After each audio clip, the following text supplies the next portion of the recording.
The 6 o'clock news starts right now. We begin with some late-breaking news. A 30-day suspension now in place for a popular Northwest Side bar. The Well, which is near I-10 and UTSA Boulevard, was at the center of multiple complaints recently. On Monday, Mayor Ron Nirenberg described seeing crowds at the establishment, calling the behavior a blatant disregard for the well-being of others. Today, the Texas Alcoholic Beverage Commission suspended the liquor license for the Well. The TABC emergency order will last for 30 days. New at 6, San Antonio police looking for a couple of men in connection with a shooting on the city's southwest side. It happened a little after 4 o'clock this afternoon in the 5300 block of Warhorse. Officers say when they reached the scene, they found the victim in the driveway with a gunshot wound to the leg. He told police he was on his front porch when 2 guys came up and demanded money. Then they shot him and ran off. Officers tell us the victim was taken to the hospital, but his injuries were not believed to be life-threatening. Police are still searching for the suspect. It's owner versus tenants at a troubled property in Northeast Bexar County. Residents were told they had until the end of July to move out of the Jasper mobile home park so it could be redeveloped. But with eviction proceedings stalled because of the pandemic, they are now telling our Dylan Collier management has resorted to other tactics, including threats. The sun rose on Walsham Road Friday to the familiar sight of Bexar County Sheriff's deputies in boarded windows at Jasper Mobile Home Park, where residents say fewer than 10 units are still occupied. It's not a legal eviction. Dominic Baderas says he's among the group refusing to leave, despite receiving notices to vacate earlier this summer. Row after row of trailers at Jasper Mobile Home Park have already been demolished. The dwindling number of residents who still remain say they've been threatened that their homes will be physically moved to the front of the property. Baderas says management has also told occupants their water and power will be shut off. Maneuvers he called bully tactics. Reach for comment today. Property owner Robert Ripley said on the phone, quote, "You can write, print, broadcast any expletive you want. They aren't residents. None of them have any leases. That's why you see the sheriff's office out there all the time picking them up. But no legal evictions will be taking place at Jasper Park in the near future." Precinct 4 Justice of the Peace, Rogelio Lopez, confirming today, even though 6 eviction cases were filed by the park's ownership group, all remain pending, that hearings won't resume for another week at the earliest. And in the interest of fairness, all impacted tenants will have to be served again. We're still human. We're not animals. For the defenders, Dylan Collier, KSAT 12 News. John Ripley, the brother of Jasper Park's current owner, was arrested earlier this summer after sheriff's investigators said he installed illegal pipes to divert more than $9,000 worth of water from the property. New information now in connection with the death of a woman found by her children in their Northwest Side home yesterday. The Bexar County Medical Examiner identified that woman as 27-year-old Cora Nickel. According to police, Nickel's body was discovered by her 5- and 8-year-old children in the 8900 block of Maverick Draw. We're told the children texted their grandmother saying that something was wrong. The grandmother then calling police. Officers say they are treating this as a suspicious death, but didn't say how Nickel died, saying only she suffered significant trauma. More than 24 emergency and personal vehicles helped escort the body of the fallen Converse Fire Captain Bryant Anderson today. The procession began at the Santa Rosa Northwest Hospital and traveled to Heritage Oaks Mortuary. Anderson passed away Tuesday night from complications related to COVID-19. He worked for the Converse Fire Department for 16 years. The mayor of Converse says flags will be lowered to half staff until his burial, which is expected in about 2 weeks. Well, have you ever wondered how hospital staff can give breathing treatments to COVID patients without spreading the very germs that cause the disease? It's been the riskiest part of coronavirus treatment. Ursula Perry shows us a way hospitals are creating protective bubbles to keep staff safe while helping patients to breathe. Emergency care workers are often covered from head to toe in personal protective equipment, masks and gloves. At the Cleveland Clinic, those caring for COVID patients now have one more piece of safety gear at their disposal. They are intubation cubes. We came up with the measurements, and then we made some drawings, using just a pencil. And then we talked to our clinical engineering department here at the Cleveland Clinic. They were very supportive. And then we made our first prototype. The cubes are portable and designed to cover a patient during intubation. They're made from clear material, allowing doctors to easily visualize the patient while inserting a breathing tube and still be protected. Then they could work with their hands under the drape, manipulate the airway as much as they needed to. And if the patient did cough or sputter or anything like that, it would aerosolize, but just go on the inside of the drape. Keep in mind, in order to protect those with COVID-19 and isolate them from others, hospital staff wear an average of 65 pieces of personal protective equipment. Really puts into perspective the inconvenience of wearing just a mask. Ursula Perry, KSAT 12 News. New at 6, you'll get no argument that one of the most demanding jobs in the courthouse is the court reporter. You know, the person sitting alongside the judge, recording word for word everything that's said. Paul Venema introduces us to two San Antonio students who are on their way to seeing their dreams of becoming court reporters come true thanks to scholarships. Rebecca Garza and Anna Marr will soon be on their way inside the Bexar County Courthouse, ready to take on what they describe as their dream job. I yelled, I ran around my house, told my whole family, and threw a party. She'd just been awarded a $2,500 scholarship from the National Court Reporters Association. I love it. It's not work. It's working towards a dream. A dream to be here in court, documenting the day's proceedings. Rebecca Garza, too, is headed that way after receiving a $500 scholarship to pursue what she calls a career with unlimited options. You can freelance, you could be an official court reporter, or you can do captioning, closed captioning. Both are anxious to practice a skill they agree was challenging to master. It is a very difficult skill to learn. It's not easy at all. A skill measured by how fast, using these special devices, you can type. Certification requires 225 words a minute. Trying to go as fast as 225 words a minute, it's challenging. It's really challenging. She's mastered it and is awaiting the exam and certification.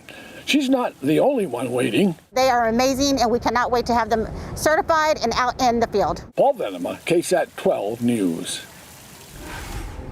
Let's take a look at the roadways right now with your time saver traffic. TransGuide showing us the situation at Loop 410 and San Pedro, where, as you can see, we have some police cars, emergency vehicles off to the side there under the overpass. Again, this is happening at Loop 410 and San Pedro. The San Antonio Independent School District's first week of remote learning for the new school year is over. So how did it go for the seniors at the Young Women's Leadership Academy and the Advanced Academy? Jesse Degollado says the members of SAISD's Student Coalition are looking ahead to the rest of the school year that promises to be unlike any other due to COVID-19. I would say overall it was pretty okay. I think it went really smoothly. I'm impressed with how well my school handled it. Even some technology issues, they say, didn't affect the quality of the new school year's first week of distance instruction. Despite that being a year-round option and SAISD's gradually allowing students back on campus, both students say they're not going back to their respective schools after Labor Day. I mean, we don't want to put our families at risk, and we don't want to lose anyone close to us. And although teachers are being phased back in as well. I think putting teachers in extra danger when they don't have a choice isn't fair. What concerns both of them? Risky off-campus behavior by others posted on social media. If that student were to go back to school, we know that they've been hanging out with like all these people, but that's only what we can see. And so I think it's definitely a concern that we should be worried about. The district says it will take disciplinary action if needed, but if a student refuses to follow COVID safety protocols, they'll be limited to remote learning.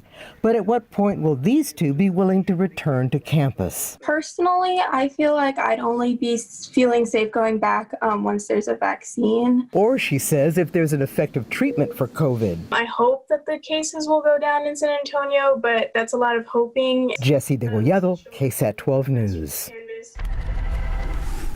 Take a live look outside with Live Cam, another hot one out there, Adam. And as we head into the weekend, all eyes are on the Gulf. There's a lot of action out there. Yeah, and the activity should start moving into the Gulf as we get into the weekend. And if we're lucky, it would just throw some rain our way. 101 our high temperature today, but we do have some pockets of rain out there this afternoon. And this is the epitome of the 10% chance that we talk about. That's basically in the forecast every day through the next 7 days. Eastern Lavaca County, just outside of Hallettsville, had some downpours out there, some heavy rain, lightning, and thunder. Now, just southeast of Florentsville, one shower flared up, and just outside of Fredericksburg, another heavy shower in Gillespie County. These don't last very long, and odds are against any of them making it or popping up in San Antonio. Upper 90s to near 100 in and around Bexar County, 98 Bandera, 97 in Bulverde, and New Braunfels now at 101. So we're feeling the heat, but this is the heat that we're used to so far this month. And this evening, it's going to be warm, humid, a clear sky, southeasterly breeze at 5 to 15. We get into the weekend. A shot at a few isolated showers Saturday morning and then again into Saturday afternoon.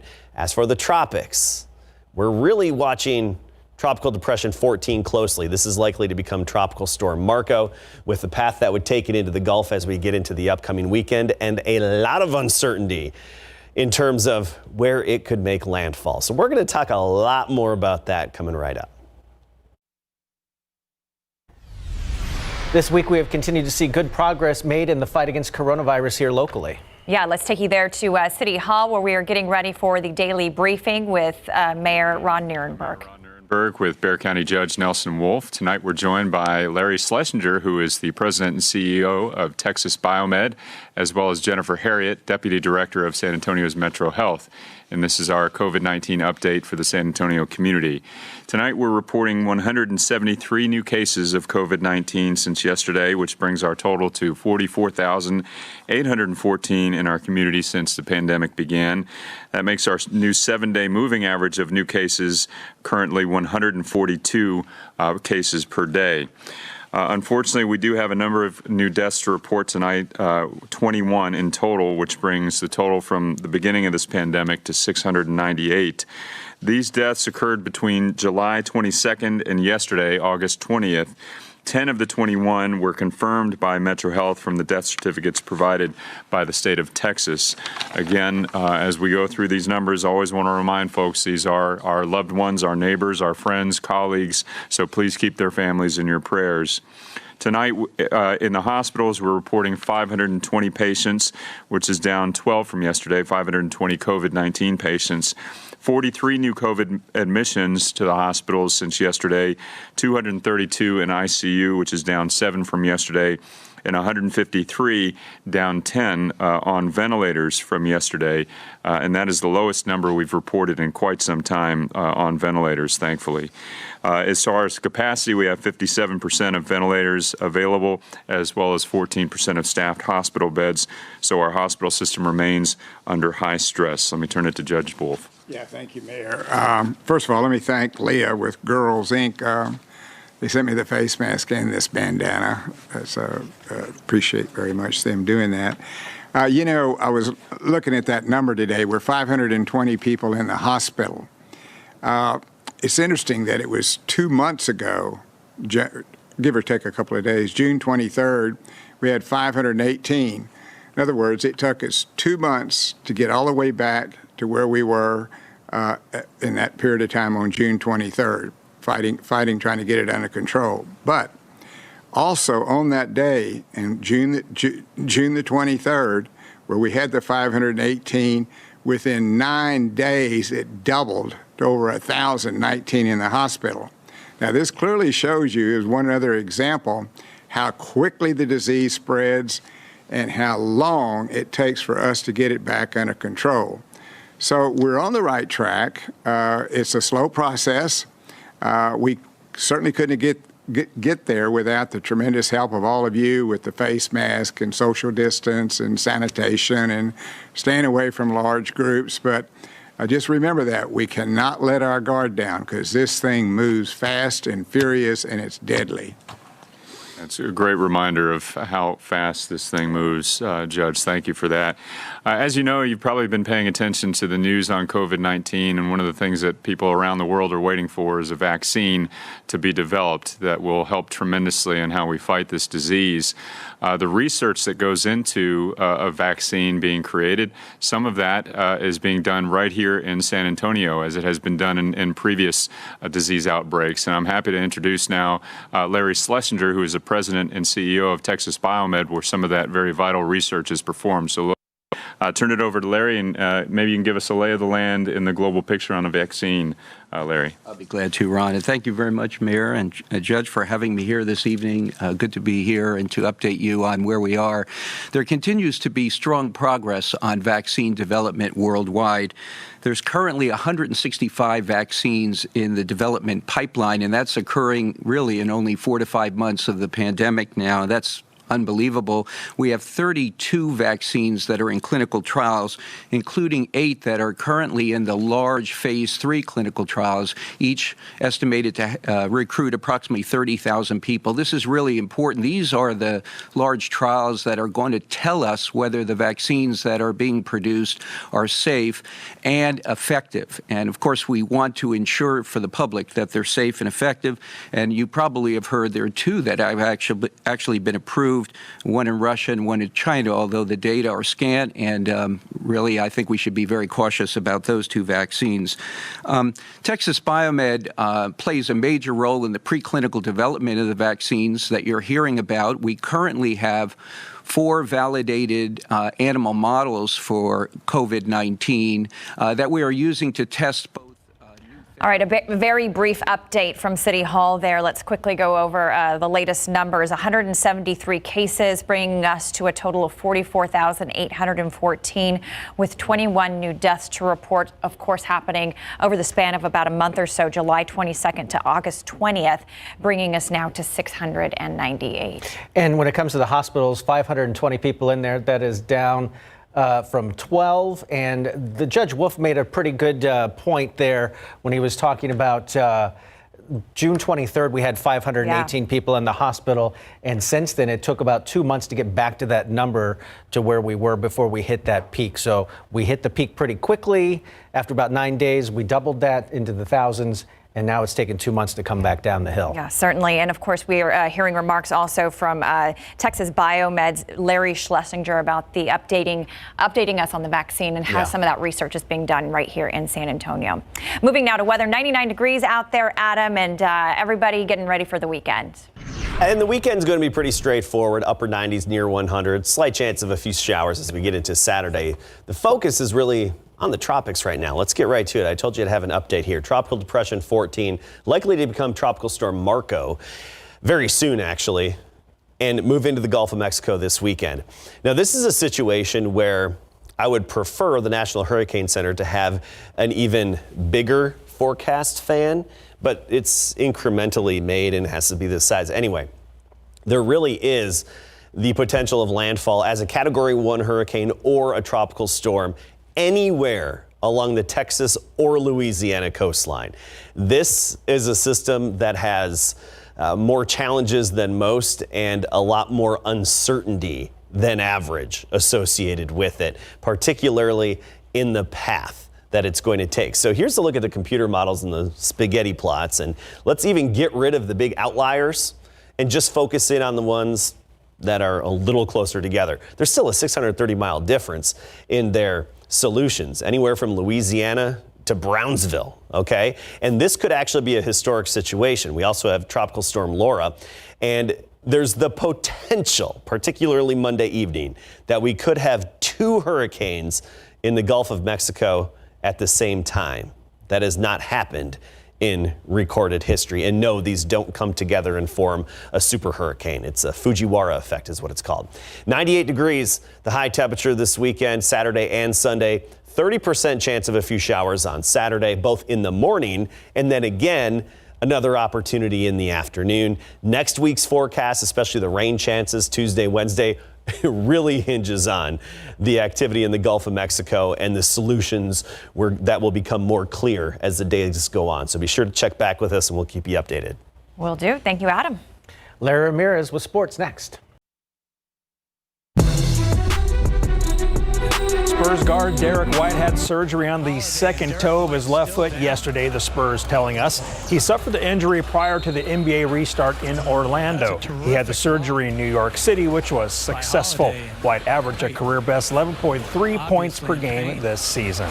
Now, there was no lottery ball luck this time for the San Antonio Spurs. Their best odds were to nab the 11th overall pick in the NBA draft, and that's exactly what they won last night in the draft lottery. Spurs Sports and Entertainment Chairman Peter J. Holt represented the Spurs virtually from the AT&T Center. Earlier today, the team tweeted this message from Holt. It was a crazy, remarkable, long, and wild season. From the entire Spurs organization, we want to say thank you to each and every Spurs fan from around the world. We are deeply grateful for your support. We are incredibly excited about our past, our present, and our future. Thank you, Spurs family. Spurs also have the 41st pick in the second round. The NBA draft will go down Friday, October 16th. Entering his second season, Dallas Cowboys defensive tackle Trysten Hill's looking to make a big jump. His rookie campaign in 2019 was a tough one. The second-round pick, he only played in 7 games, notching 5 tackles. Plus, he was on the bad list. Former head coach Jason Garrett sent him home once for being late to a team meeting. Now, with fellow DT Gerald McCoy out for the season, Hill is hungry to replace him. First of all, a tough loss, losing Gerald McCoy. I was excited to learn from him. Really experienced guy. At this point right now, I'm just focusing on, taking my team reps and taking advantage of this opportunity. Cowboys owner and general manager Jerry Jones made his first field appearance this training camp. He praised Aldon Smith, Tyrone Crawford, and Trysten Hill as players standing out. Houston Texans inside linebacker Zach Cunningham is entering his contract year. Head coach Bill O'Brien said he wants Zach to be a Texan for a long time. No doubt about it. Cunningham has improved his production each of his first 3 seasons, and he led the Texans with 142 total tackles, 99 solo takedowns, and 9.5 tackles for loss last season. He's looking to perform even better. I definitely think, like, if I go back and watch film, there's a lot of plays I left out there that I could have made. So I definitely feel like there's more plays I could have made in pass coverage, also in the run game. So that's things I'm working on improving for this season. Cunningham is 25 years old and one of the top inside linebackers in the NFL. Keeping him in Houston won't be cheap, with contracts for inside linebackers exploding in recent years. Smithson Valley offensive lineman Colton Thomas is entering his sophomore season, and he's catching the eyes of college scouts. Colton is 6'8", 330 pounds. He's attended camps at Baylor, Texas A&M, and Texas. This week, he tweeted that he earned his first offer from Michigan State. We caught up with Colton at Team 1 Athlete Performance Training in Bulverde today to ask him about the Spartans offer. It's just an amazing feeling, man. I still got a long way to go, but it shows the hard work does pay off. I'm just going to keep working hard and continue to work on my athletic and academic career. Last season as a freshman, he played on special teams and got some offensive snaps in 8 of the Rangers' 11 games. Definitely a hard-working young man, and I know what you want. You want Ohio State to give him an offer. Hey, why not? Right? I'll take him. Thanks, Larry. You got it. We'll be right back. Well, over the summer, we saw protests and calls for change as they relate to racism and inequality in our community. But what's being done, if anything, to combat these issues? Joining us to share his perspective and talk more about that is DeMonte Alexander. He is from Fairfax, and he's also a recent columnist from the San Antonio Report. DeMonte, as always, thank you so much for joining us. And I want to begin by talking about that recent column that you wrote for the San Antonio Report. And in it, you talk about the city's proposed police budget, which, by the way, includes an $8 million increase for police. Your column speaks to the issue of how this proposal fails at addressing so many of the concerns that protesters had over the summer. Can you elaborate on that sentiment for us? Oh, yeah, absolutely. I think thank you for the opportunity to speak today. And I also want to clarify that I'm not the one just giving a lot of credit to those young folks that are on the grounds really working 15-hour days, working on this issue. But what I will say, what I addressed in my column, it's more about being accountable for the words that we choose and backing those words. And so when it came to that, there was many conversations being had with the city in terms of the budget process, what they can expect, what we can do, what we can't do. And I think a missed opportunity was, for example, the 5% increase. All that, what could have been communicated was, hey, look, by the way, I know we're working to find a way to reallocate some of these funds, but you're going to see we're mandated by this 5% increase. So you will see that. So I think we missed an opportunity there to really, cut down some of the criticism, if you will, and some of the tension by at least, number one, laying that out front. But number two, you almost feel like you're led to believe that there will be change happening. And then after you're having these conversations and you see an actual increase, whether that's by 8 or whether by 3, it's still an increase. And so I think that's what what I was trying to address. But also, I think just one key point, point to note, what's notable is that we're not talking about what's in the collective bargaining agreement. We understand the collective bargaining agreement and what needs to happen with that. What we're talking about, or what these groups are talking about, is the approximately $100 million that the city does have authority to redirect to healthcare, housing, human services, to those types of things. Mm-hmm. And Demonte, in that column as well, you also mentioned something that was passed by City Council yesterday, which was declaring racism a public health crisis here in San Antonio. But you said this is not really something that people have asked for, more of a lip service, so to speak, or not really addressing the root issues, the root causes. Yeah, no, essentially, no one asked for that. None of that was never requested in the all the public input process. All those comments that came across, no one asked for that. And they're symbolic gestures, and so, I mean, for example, 2017, we heard, okay, we're going to start adopting an equity budget. We're going to start an equity lens to everything that we're doing, and we just keep hearing this over and over and over again. Again, even today, or yesterday when the article came out, everything that they said in that, with racism being a public health crisis, okay, great. We knew that before we made it a resolution. But also what followed that is non-binding. So, I mean, these are just, I don't want to say they're useless. I mean, yeah, thank you, pats on the back, but they're really not anything that you can put action behind. And I think that's why people are so upset.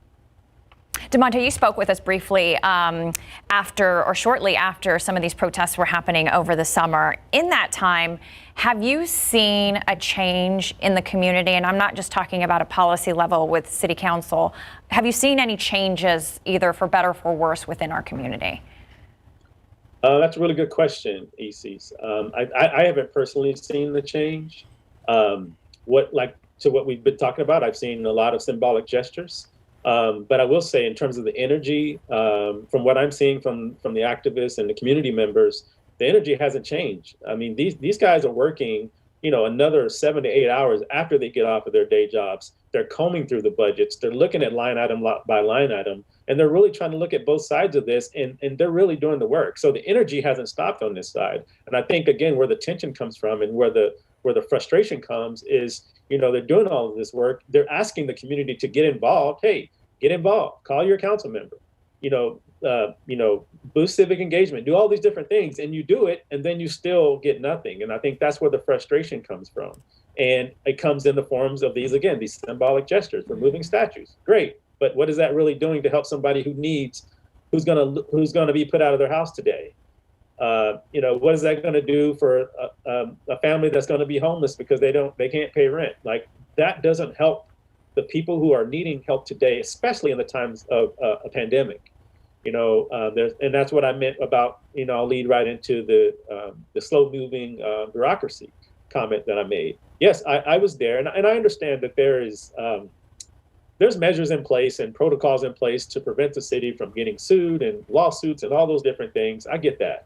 But if you remember, not too long ago with the CARES Act, there was committees formed. And what I remember when they received criticism, I remember them saying, hey, look, these committees are here. We're trying to remove this red tape so we can move quickly. And it seems convenient when you're doing it for things that they want to do it for. But when it comes to, again, community members that have run out of time, literally ran out of time, why can't we remove that same red tape? Why can't we give a direct infusion of cash to some of these businesses who are now sitting at home, possibly going to lose their home because now they're out of business? That's what I meant by that.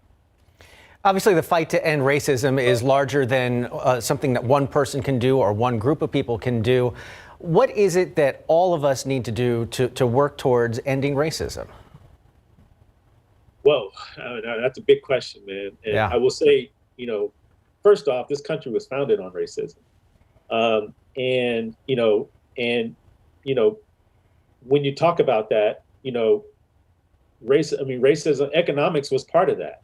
The whole reason racism started was for economics, because they wanted to stabilize economies. And no, I don't think we'll ever end racism.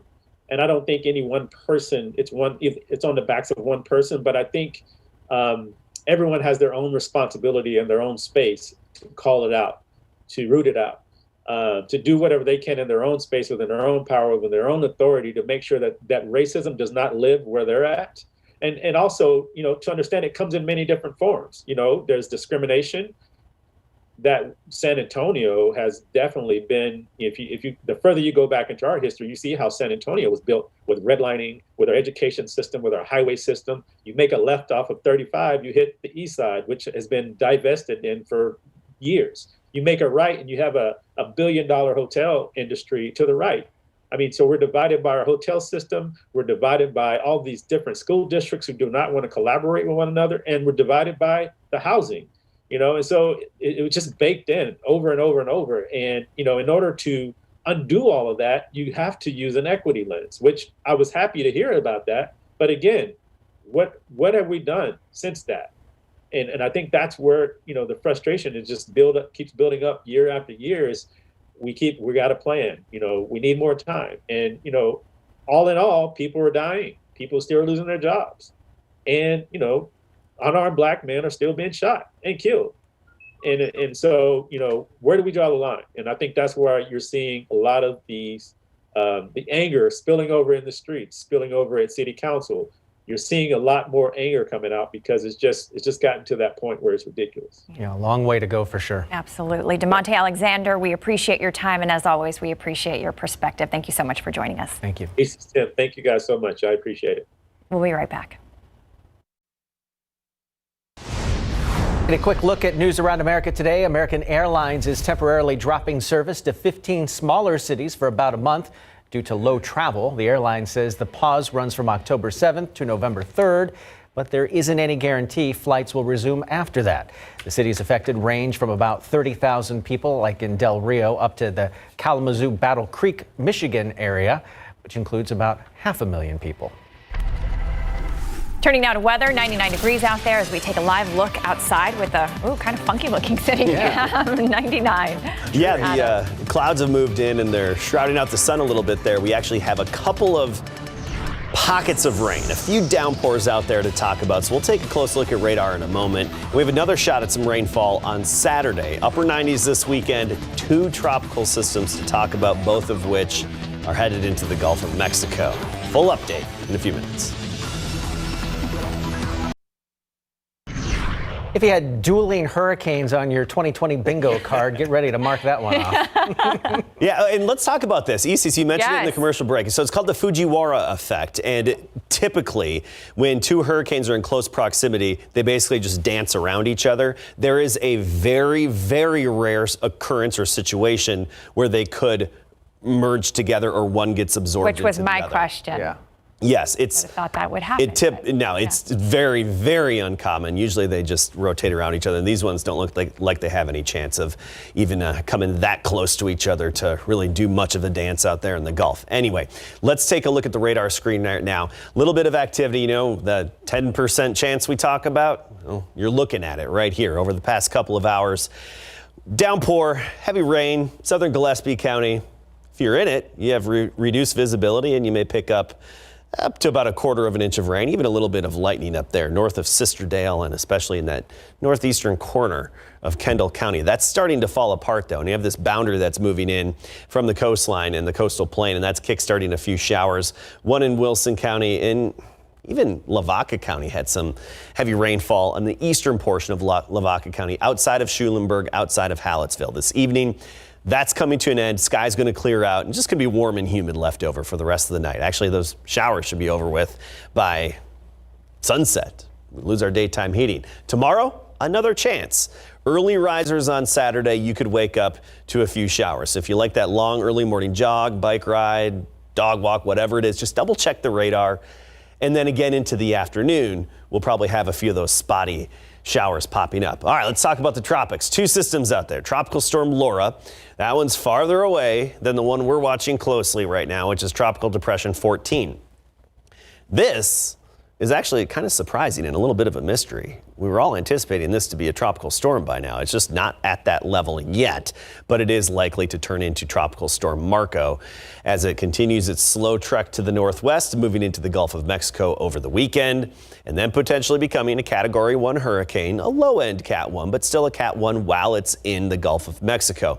This is a situation where I wish we could make these forecast fans. I wish the Hurricane Center could make them even wider, because this particular system, as it stands now, has an unusual amount of uncertainty associated with it. I mean, we're talking, this is one of those situations that's off the chart in terms of lack of confidence and uncertainty in terms of its path for several reasons. But I just want to show you the computer plots here in the spaghetti plots. Let's get rid of these outliers, the ones that are way far away from the others. Get rid of the outliers, and we still have a 630-mile difference in terms of where landfall could be. I would say right now, as it stands, this could be anywhere along the Texas coast or the Louisiana coast. Okay, something to keep in mind here. So this is one of those situations where we have to keep coming back to, and we will be giving you updates as we get the new information. And if we want to make this map look a little messier, why not? Let's have some fun with it and put Tropical Storm Laura on there as well. And you see the options as we get into early next week in the Gulf of Mexico. And this could be a very rare and historic situation. In recorded history, we have never had two hurricanes in the Gulf of Mexico at the same time. We've had two tropical systems, like a tropical storm and a tropical depression and some stuff like that for brief moments. But there is the potential, especially as we get into Monday timeframe, Monday into Tuesday, where this could be one of the could be a first here in the Gulf of Mexico in recorded history with two actual hurricanes in the Gulf. 2020, if it's going to happen at any time, it's going to happen in 2020, right? So there's the path of Laura that's been pushed a little further westward than the previous forecast. So this weekend, upper 90s, that slight chance of rain both morning and afternoon on Saturday. Then we get into next week, and right now we just have a few of those isolated showers possible into Tuesday and Wednesday. That's a 30% chance right now, but it all hinges on the tropical activity and its updates. So we'll keep you posted. Please do. Thank you so much, Adam. In case you missed it, coming up next. Here's today's In Case You Missed It. This Friday, it's August 21st. An Amber Alert issued for a 14-month-old child, Clay Guzman. He was last seen in Colorado City, Texas, which is northwest of Midland. The Colorado City Police Department also looking for the person on your right. It is 28-year-old Matthew Guzman. He's believed to be driving a 2014 white Chevy Silverado with a Texas license plate number of HKB 4110. If you have any information, you can call the Colorado City Police Department at 325-728-5294. A fiery explosion ignited in the port of Corpus Christi this morning, sending 6 people to the hospital. Right now, the U.S. Coast Guard is searching for 4 other crew members who were on board the dredging vessel Wayman L. Boyd. The explosion happened around 8 this morning after the vessel hit a submerged natural gas pipeline. President Trump's former chief strategist, Steve Bannon, responding to fraud charges related to border wall funding. On his podcast today, he called them a, quote, political hit job and said his arrest was a means to intimidate border wall supporters. He has pleaded not guilty to the charges. A balloon release held this afternoon for Gideon Baradow on what would have been his 3rd birthday. The 2-year-old died at the hospital on August 9th from a brain bleed. A source familiar with the criminal investigation confirms he was injured while his mother visited her boyfriend on August 6th. At last check, Kerrville police were questioning multiple people, but no arrests have been made.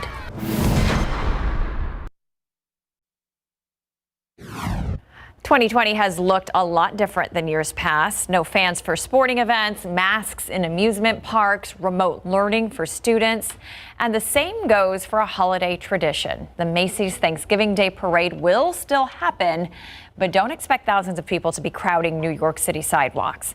Organizers say they are still working on how to reimagine the parade, but Mayor Bill de Blasio says not everything will be different. He anticipates some virtual components with some small in-person aspects. More details on the changes are expected in a few weeks. We were talking about the Fujiwara effect and how hurricanes usually dance around each other if they're in close proximity. Here's a good quote from the Hurricane Center. There's nothing unusual about this type of interaction in the Atlantic Basin. More often than not, the storms deflect around each other or the larger storm destroys the other one. It is quite rare to have a perfect combination to form a bigger hurricane like the merger. Okay, so usually they just do a little dance. We'll watch them dance. Yeah. That's all our time. We'll see you back here for the night feed at 10. Good night. They tank.